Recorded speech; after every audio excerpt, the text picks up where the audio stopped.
Apostolova, in de room wees van Kosovo, Shekrevision wees, met Amir Apostolova, in de room lidhet me trajtimin dhe mbrojtjen sociale.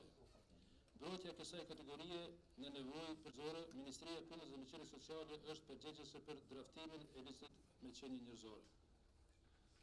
Gjithashtu në kuadër të mbrojtjes sociale, strehimin, rehabilitimin, punën me familjen, bashkëmet e sigurt, strehimore në të cilën strehohen raste të trafikimit me nivel të lartë dhe të mesëm të rrezikshmërisë. Jo qeveritar, ku përgjatë këtyre viteve me konkretisht që nga viti 2002 dhe të shpreh angazhimin e plotë të prokurorit të shtetit në misionin e vazhdueshëm e vitit ku përfaqësuesit e institucioneve të një vendi duhet të tregojnë mund të ndihmojnë në parandalimin dhe luftimin e trafikimit të qenieve njerëzore. Nëse ka për synim këtë parandalim dhe luftim të trafikimit të qenieve njerëzore. Gjithashtu ne si prokurori kemi qenë kisë të Kosovës në mbështetje të Shtetit të Bashkuara të Amerikës dhe prokuror dhe gjyqtar, qofshin ato si trajnime. Traffickers exploit people's vulnerabilities, which may be exacerbated by factors such as poverty, discrimination, gender inequality, violence against women, a lack of access to education, ethnic conflicts, and natural disasters. Trafficking in human beings is a form of 21st century slavery. It affects the most vulnerable groups in our societies, including children. Behind each victim lie devastating experiences and sufferings that must be appropriately acknowledged and addressed, and more importantly, prevented. Moreover, human trafficking is thought to be one of the fastest growing activities of transnational criminal organizations. It is a multi-billion euro industry, turning people into commodities. It destroys their lives and their future.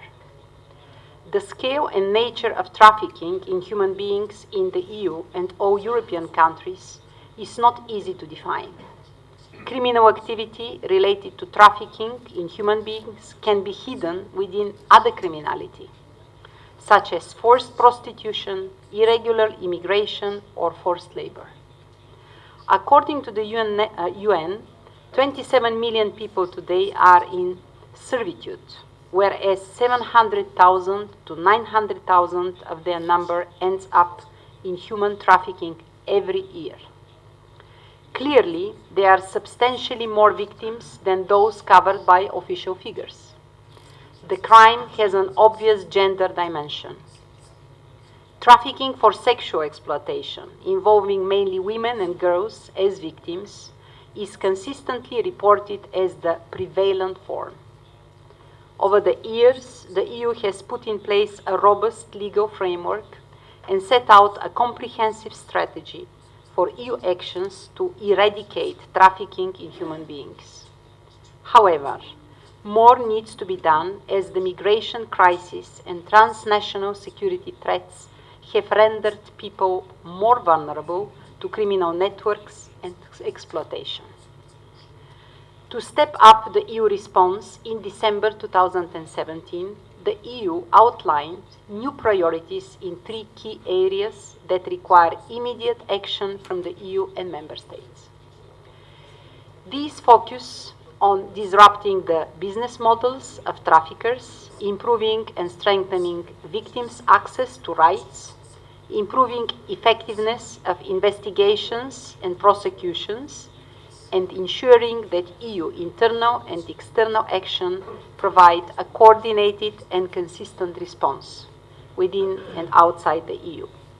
For example, by using EU border and migration management tools for detecting, identifying, and sharing information and data on victims of trafficking and traffickers.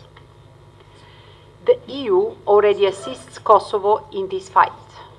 Since the beginning of 2017, the EU has financed €1 billion project to combat trafficking in human beings by providing specific training to police, judges, and prosecutors. In June 2018, the EU funded Moving Forward project, granted more than €130,000 to 5 local NGOs to help victims of trafficking through grants. The overall purpose of the scheme is to increase the range and quality of social care and protection services for existing and potential victims in a substantial way. Emphasis is placed on social inclusion, reintegration, and involvement of existing and potential victims back into normal social life. We will commence an awareness-raising campaign very soon.